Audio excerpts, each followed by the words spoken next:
Well, next up, we have a new face to the Conservatory of the Ozarks program. We haven't met him before, but this is Kaleb Street. I got to see him perform last night, and just get ready. You won't be able to believe he's only had 3 lessons with Miss Heather. However, he is self-taught. He's been playing the piano for 3 years, and he did his own arrangement tonight, and he does absolutely stunning job with it. So this is his debut recital performance. He will be playing O Come, Emmanuel.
Oh, come, oh bright and morning star, and bring us comfort from afar. Dispel the shadows of the night, and turn our darkness into light. Rejoice, rejoice, Emmanuel has come to thee, O Israel.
Oh, come, Emmanuel.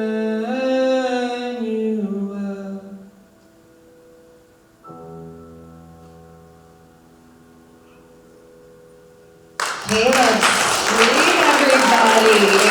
Incredible performance. His debut performance. I can't wait to see It is musical tonight, and then there's probably takes in because the future is very bright, for sure.